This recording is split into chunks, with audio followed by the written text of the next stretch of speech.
The beast is only mentioned in the book of Revelations and the book of Daniel. Without the book of Daniel, you cannot understand the book of Revelations. The beast is first mentioned in Daniel chapter 7. Daniel had a dream of 4 great beasts. Listen closely to the description and God's own interpretation. Starting with Daniel 7, verse 1 through 3. In the first year of Belshazzar, king of Babylon, Daniel had a dream and visions of his head upon his bed. Then he wrote the dream and told the sum of the matters. Daniel spake and said, I saw in my vision by night, and behold, the 4 winds of the heaven strove upon the great sea. And 4 great beasts came up from the sea, diverse one from another. If you'll notice, these 4 great beasts came out of the sea. Continue with verse 4. The first was like a lion, and had eagle's wings. I beheld till the wings thereof were plucked, and it was lifted up from the earth, and made stand upon the feet as a man, and a man's heart was given to it. And behold, another beast, a second like to a bear, and it raised up itself on one side, and it had 3 ribs in the mouth of it between the teeth of it, and they said thus unto it, Arise, devour much flesh. After this I beheld, and lo, another like a leopard, which had upon the back of it 4 wings of a fowl. The beast had also 4 heads, and dominion was given to it. After this I saw in the night visions, and behold, a 4th beast, dreadful and terrible, and strong exceedingly, and it had great iron teeth. It devoured and brake in pieces, and stamped the residue with the feet of it, and it was diverse from all the beasts that were before it, and it had 10 horns. If you'll notice, verse 16 says, I came near unto one of them that stood by, and asked him the truth of all this. So he told me, and made me know the interpretation of the things. See if you'll notice he is going to give you the interpretation. And in verse 17 he says, These great beasts which are 4 kings which shall arise out of the earth. There is God's own interpretation of the beast. The beasts are 4 kings. How plain can you get? Now notice verse 24. And the 10 horns out of this kingdom are 10 kings that shall arise. How plain can you get? There's the interpretation of the horns. The 10 horns are 10 kings that shall arise out of this 4th kingdom. Notice also verse 23. Thus he said, The 4th beast shall be the 4th kingdom upon earth. How plain can you get? The 4th beast is the 4th kingdom upon earth. If you'll check your Bibles, history books, and encyclopedias, you'll see the 4th beast, the 4th kingdom on earth, was the Roman Empire. The first kingdom was the kingdom of Babylon. The second kingdom was the Medo-Persian Empire. The third kingdom was Greece with Alexander the Great and his 4 dominions. That's why the 3rd beast has 4 heads, making a total of 7 heads. And the 4th kingdom on earth was the Roman Empire.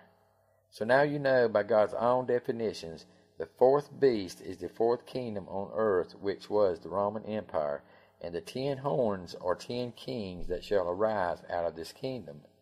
So let's take a closer look.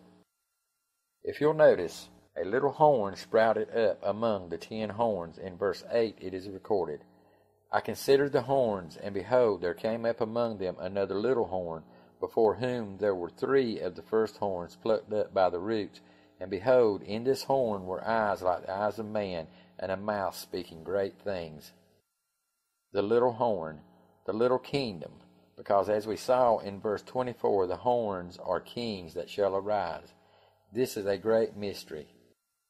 The Vatican was built in the image of the Roman Empire, church and state.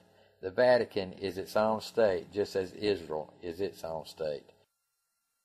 And the Pope is the king of this kingdom. This is the little horn, the little kingdom.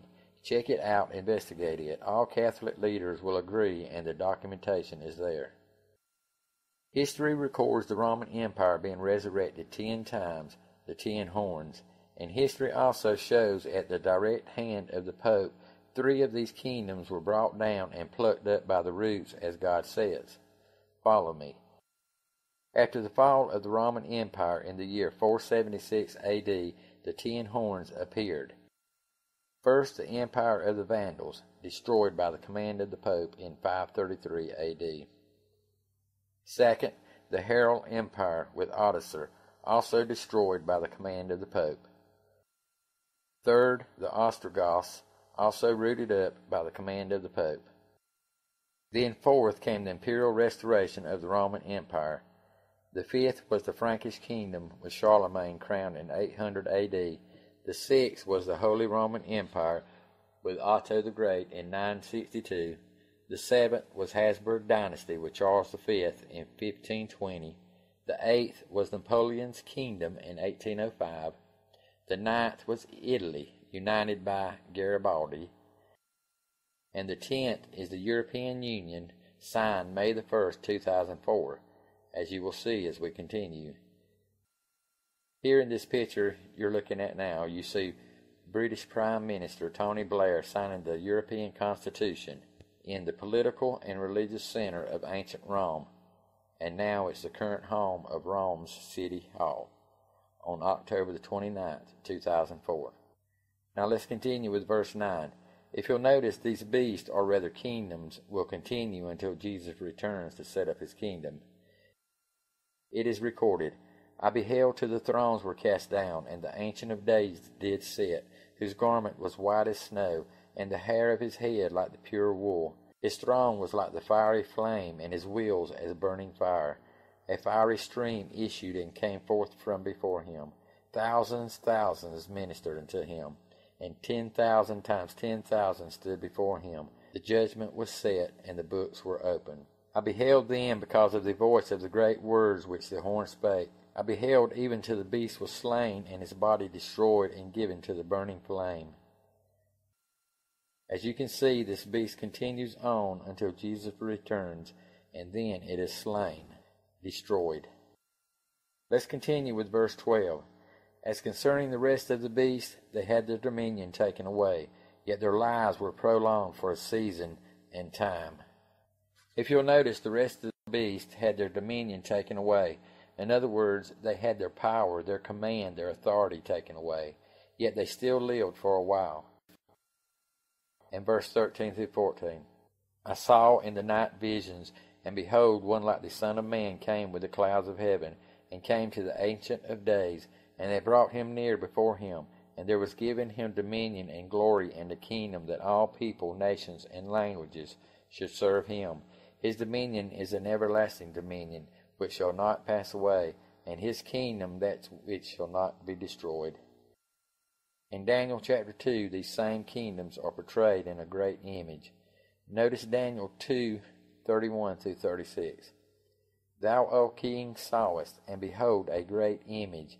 This great image, whose brightness was excellent, stood before thee, and the form thereof was terrible. This image's head was of fine gold, his breast and his arms of silver, his belly and his thighs of brass, his legs of iron, his feet part of iron and part of clay. Thou sawest till that a stone was cut out without hands, which smote the image upon his feet, that were of iron and clay, and brake them to pieces. Then was the iron, the clay, the brass, the silver, and the gold broken to pieces together, and became like the chaff of the summer threshing floors. And the wind carried them away, that no place was found for them. And the stone that smote the image became a great mountain, and filled the whole earth.